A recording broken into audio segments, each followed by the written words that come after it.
In the video about Montano, you discover the story of the African shaman transformed into Lasombra's greatest military strategist. But a crucial part of that narrative remained in the shadows. How exactly did a young man from the Falcon tribe from the mountains of Kilimanjaro become the commander of the most lethal elite force the Roman Empire ever knew? Today, we're diving into the secrets of the Victoria Corps, the Nocturnal Legion that shaped European history for over 800 years. To understand the true power of the Victoria Corps, we need to go back to the beginning of the first millennium after Christ. Europe was literally divided among three titanic forces. The Roman Empire dominated the Mediterranean with a military machine that had conquered territories. Across three continents, barbarian tribes constantly pressed against its borders, hungry for wealth and land, and in the shadows, 13 ancient vampire clans manipulated kings and emperors like pieces on a bloody chessboard. The Lasombra clan, founded by the third oldest vampire in the world, controlled the Iberian Peninsula and expanded its influence over Rome. But unlike other clans that preferred political manipulation and economic control, Lasombra believed in something revolutionary for the time: direct military power. He didn't want to merely influence generals. He wanted his own legion, a force that could defeat both mortal armies and immortal rivals, a troop that operated during the hours when vampires were strongest, during absolute night.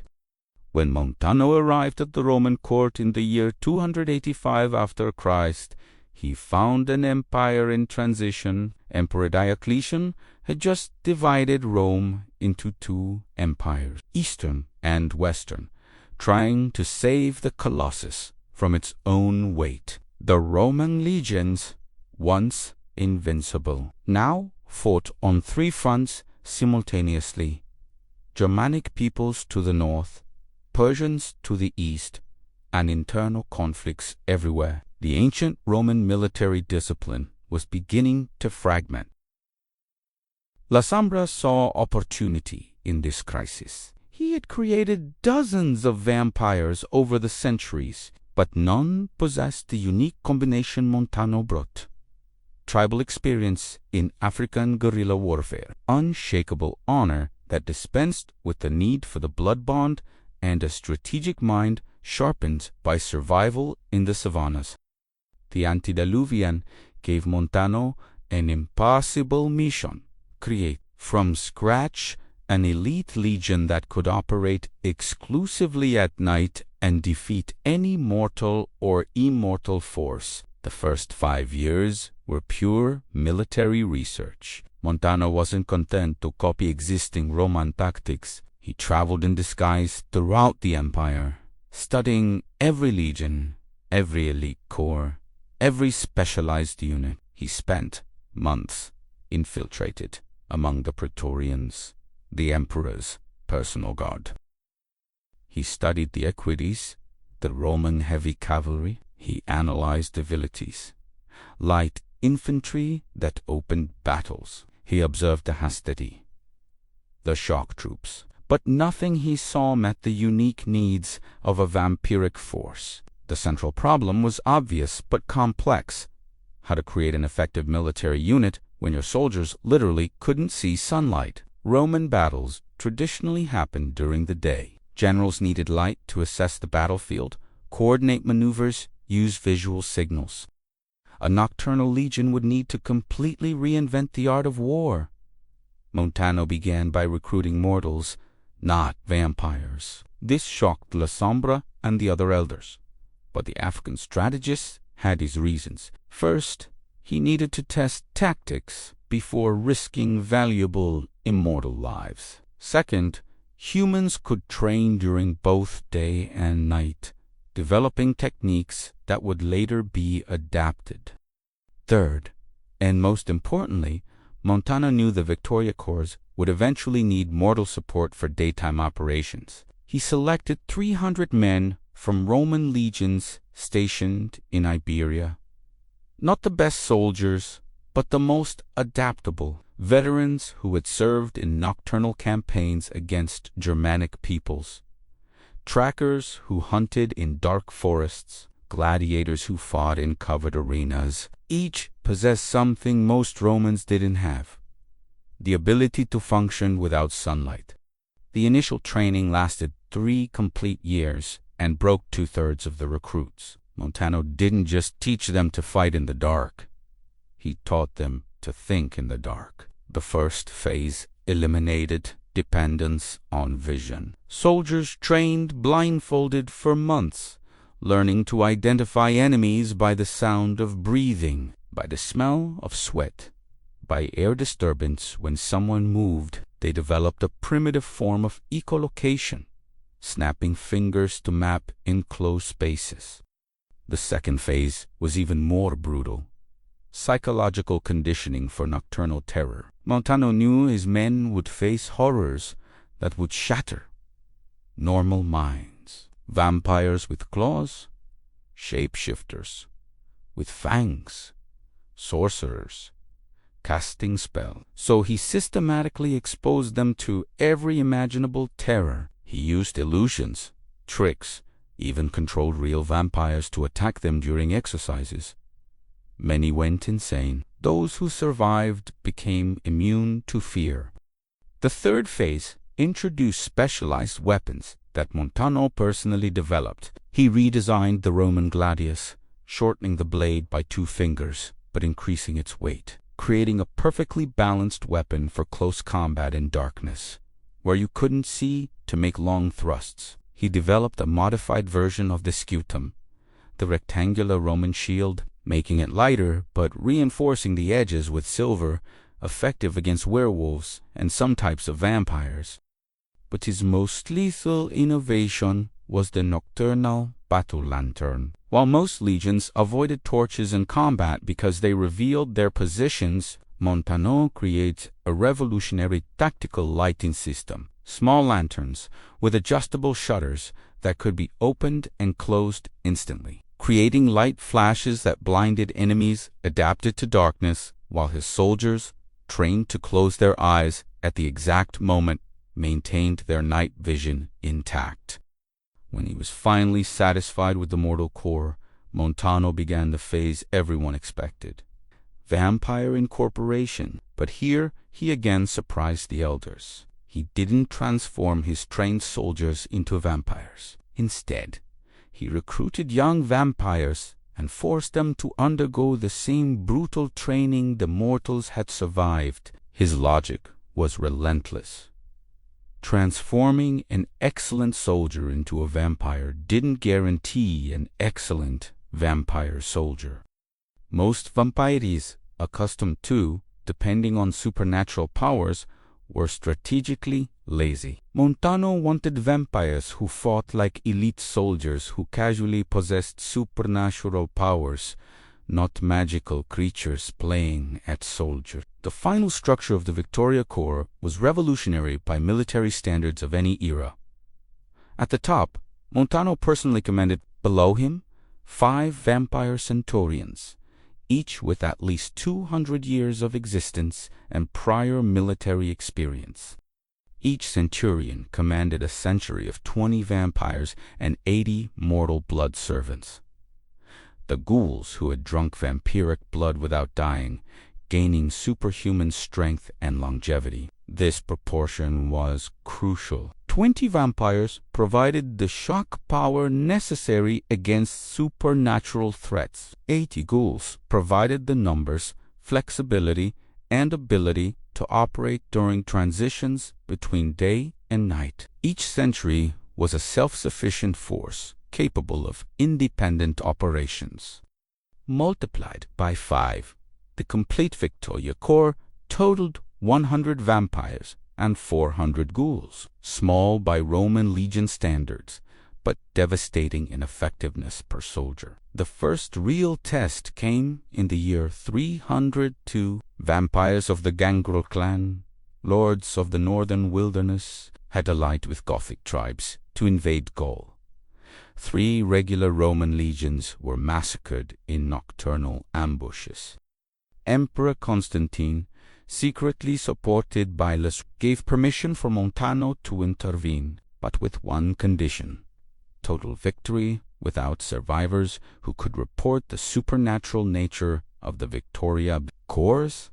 Montano marched his 5 centuries for 300 kilometers in just 7 nights, a logistical feat impossible for normal legions.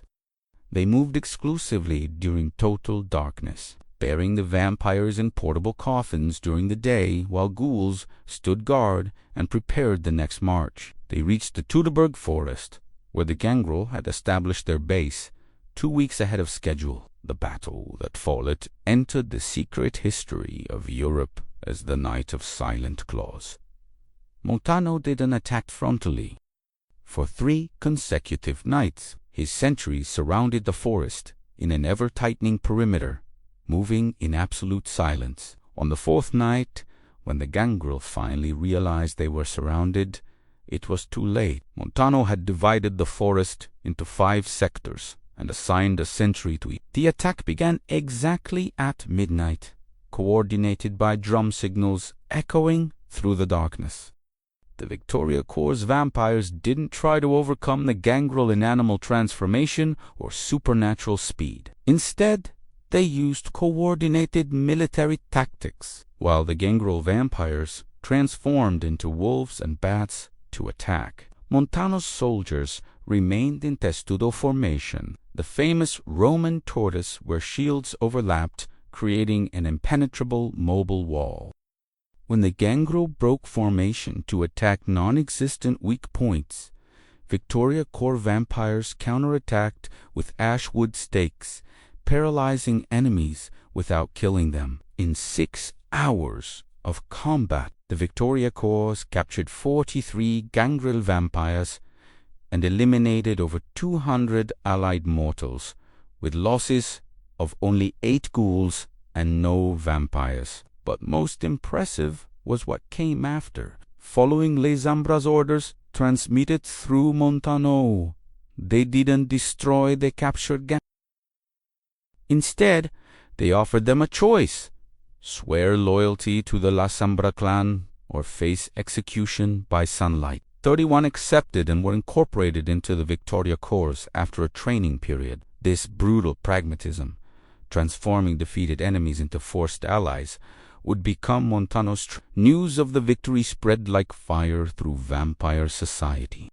For the first time in history, one clan had defeated another, not through political assassinations or individual power disputes, but through organized military superiority. The elders of other clans oscillated between terror and fascination. The Vantru clan, traditionally the most militarized, was especially alarmed. They had spent centuries infiltrating Roman legions and manipulating generals. Now Lasombra possessed something they didn't have: a military force directly controlled by vampires.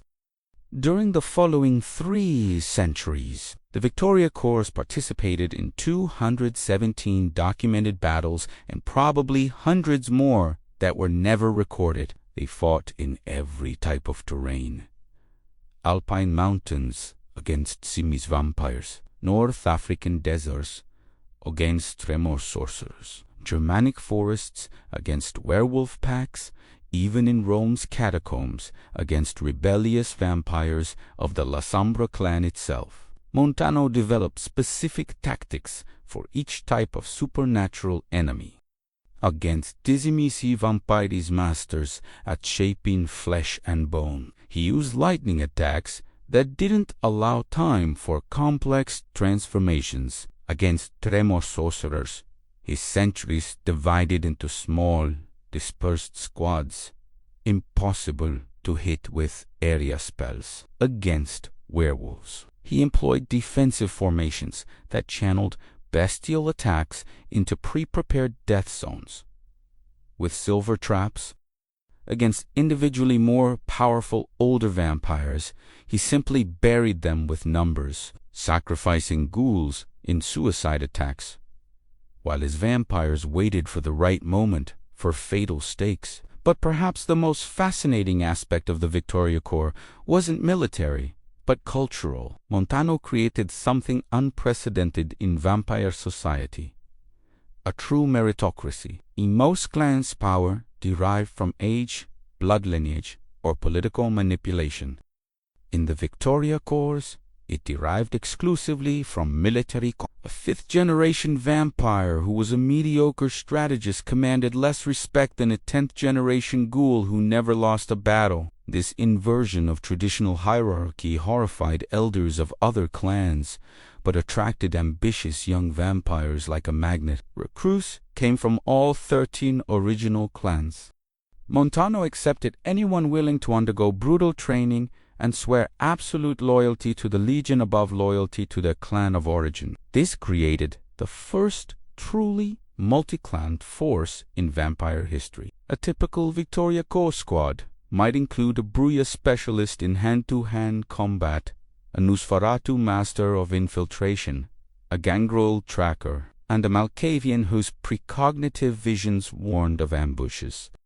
This diversity of abilities made the Legion exponentially more lethal than any homogeneous vampire force. Vampire historians debate to this day whether Montano consciously created this meritocracy as an ideological statement against the rigid stratification of Cainite society, or if it was simply military pragmatism.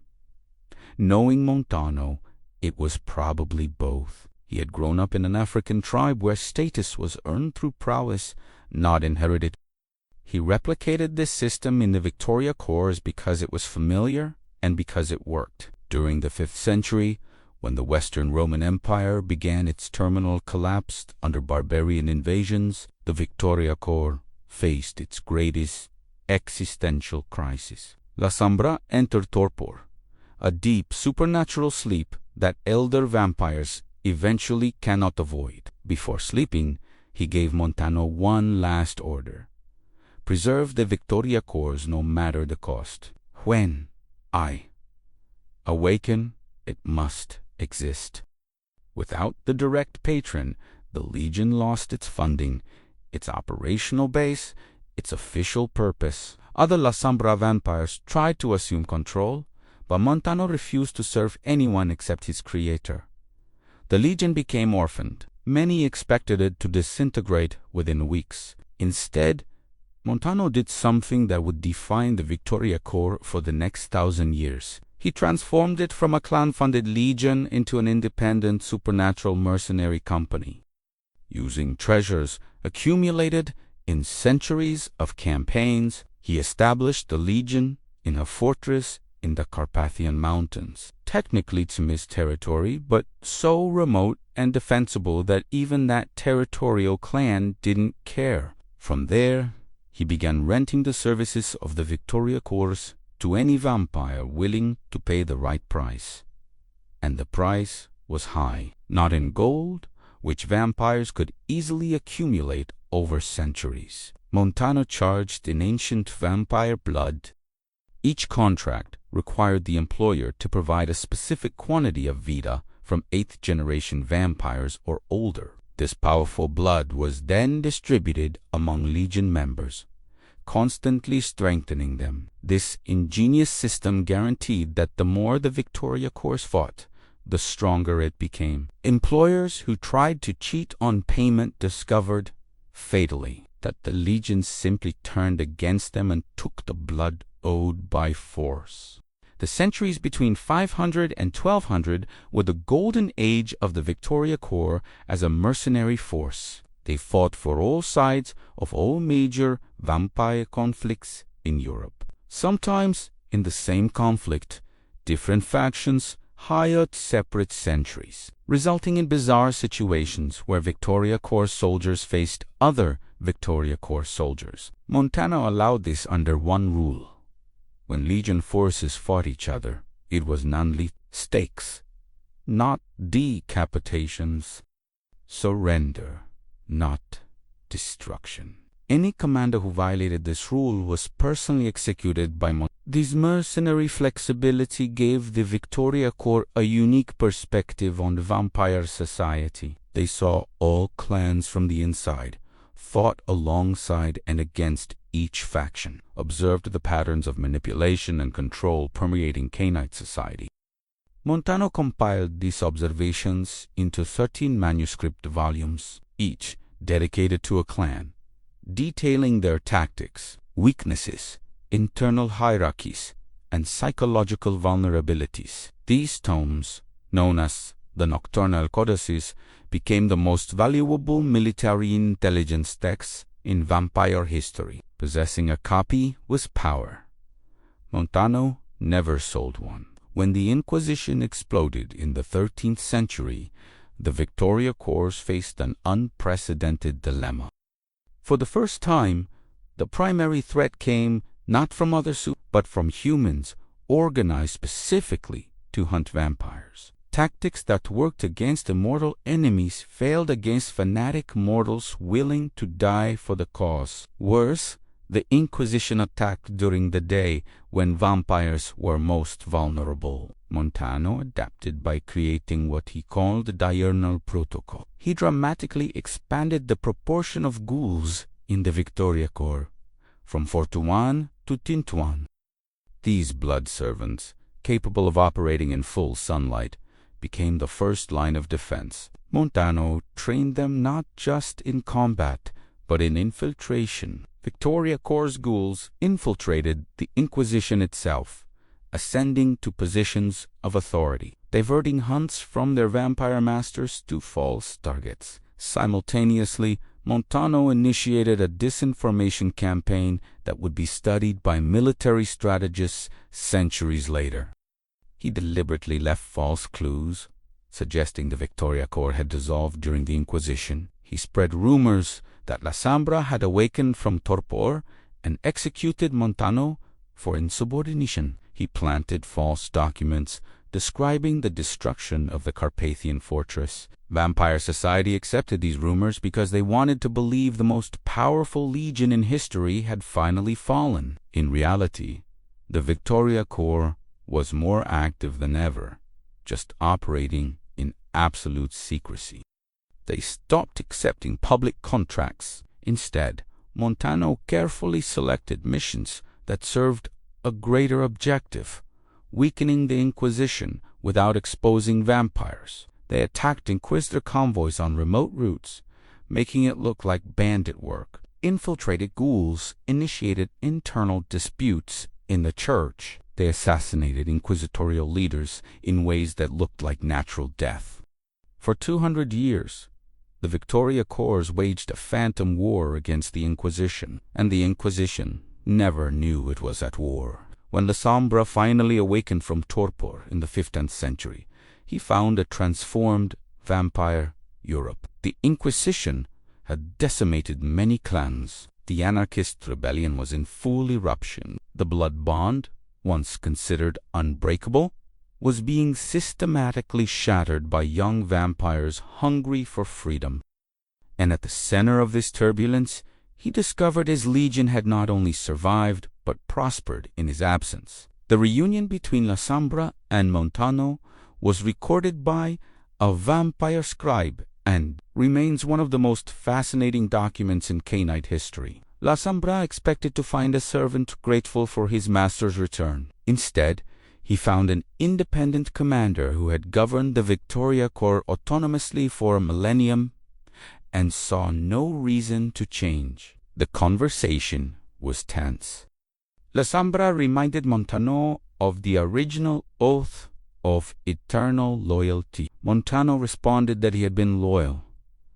He had preserved the legion exactly as ordered, but in 300 years of operational independence, the Victoria Corps had evolved beyond being one vampire's tool. The impasse ended with an unprecedented agreement. Montano swore the Victoria Corps would always answer personal summons from Lasombra, but only for missions the antediluvian commanded personally.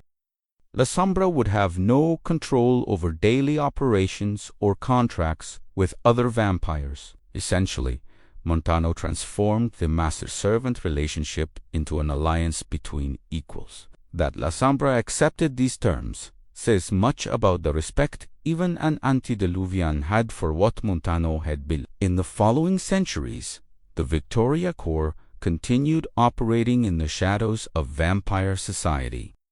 They fought in the formation of the Camarilla and Sabata, sometimes for one side, sometimes for the other, always following their own mysterious agenda. Montano refused multiple invitations to join the Camarilla's inner council. He refused, with equal firmness, offers from the Sabbat to become a cardinal. He kept the Victoria Corps rigorously independent of any major vampire political faction. This independence had a cost. Both Camarilla and Sabbat saw the Legion as a potential threat. Several times, factions from both sides tried to destroy the Victoria Corps preventively. All failed. The combination of centuries of tactical experience, members from multiple clans providing intelligence about their factions of origin, and the Nocturnal Codices giving Montano unparalleled insight into vampire weaknesses, made the Legion virtually invulnerable to direct attacks. Today, in the early 21st century, the Victoria Corps remains active, though very few vampires, even elders, know this. Montano reduced the Legion's size to just 3 centuries, 150 total members, but each is a veteran of at least a century. The Carpathian fortress was abandoned centuries ago. Now the Legion operates from mobile cells scattered globally, connected through encrypted communications that would make modern intelligence agencies envious. The current purpose of the Victoria Corps is the object of intense speculation in vampire circles that still know of its existence. Some believe Montano is preparing the Legion for Gehenna, the prophesied vampire apocalypse when antediluvians will awaken to devour their progeny. Others suspect he works secretly for the mysterious the faction of elders supposedly seeking spiritual transcendence. There are even theories that the Victoria Corps has become an elite assassin organization, eliminating vampires who threaten to expose canine existence to the mortal world. The truth, known only to Montano and his closest centurions, is probably more complex than any theory. But one thing is certain. The Victoria Corps remains the most lethal vampire military force ever created. Training that transforms vampires into soldiers instead of soldiers into vampires. Meritocratic structure that rewards competence over age. Political independence that allows absolute tactical flexibility. And at the center, the African shaman who, 100 years ago, made an oath of eternal loyalty and kept it in ways no one could have predicted. Comparing the Victoria Corps with modern military forces, the similarities are striking. Contemporary special forces, whether American SEALs, British SAS, or Russians, operate under principles surprisingly similar to those established by Montano 17 centuries ago. Small, elite, highly trained units, emphasis on adaptability of a rigid doctrine, merit-based recruitment, not birth, operations in hostile territory with minimal logistical support, specialization in nocturnal and unconventional warfare, horizontal command structure that allows individual initiative. Modern military historians studying the evolution of special forces generally trace their origins to World War II commando units. If they knew about the Victoria Corps, they would recognize that Montano invented the concept of special operations when Attila, the Hun, was still in diapers. The main difference is that while modern special forces eventually report to governmental command structures, the Victoria Corps answers only to itself. This makes it simultaneously more tactically effective and more strategically dangerous. There's a profound lesson in the history of the Victoria Corps about the nature of power and loyalty. Montano began as Lasombras, literal slave, magically compelled to obey through the blood bond, but through absolute excellence in his function, through loyalty demonstrated when forced loyalty was no longer necessary. He transformed that relationship into something deeper. Lasombra eventually had to recognize that controlling Montano through magical compulsion was not only unnecessary, but counterproductive. The Victoria Corps is more loyal to the Antediluvian now, when Montano serves by choice, than it ever was when he served by compulsion. This contrasts sharply with most vampire relationships, where power derives from coercion. The blood bond guarantees obedience but kills initiative. Older vampires control younger ones through threat of destruction, but create resentment that eventually explodes in rebellion. Montano's genius was recognizing that true loyalty, based on mutual respect and shared purpose, is infinitely more valuable than forced obedience. The Victoria Corps survived 1800 years because its members genuinely believe in the mission, whatever it is.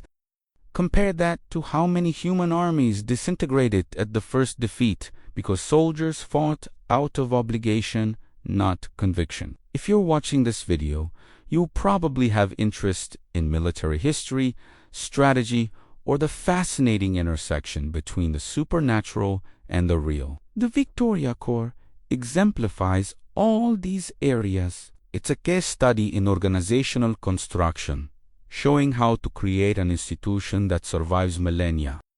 It's a masterclass in tactical adaptation, demonstrating how elite forces adjust doctrines for constantly changing threats. And it's a reminder that the legends we consider fiction may have deeper roots in history than we admit. The complete story of Montano and the Victoria Corps is in the main video linked above. If the secrets of forgotten legends fascinate you, subscribe to the channel. We have more revelations about historical figures who shaped the world in ways you never imagined. And in the comments, leave your theory. Do you think the Victoria Corps still operates today? If so, what would be its mission in the modern world? The most creative answers may appear in future videos. Until the next revelation of forgotten legends,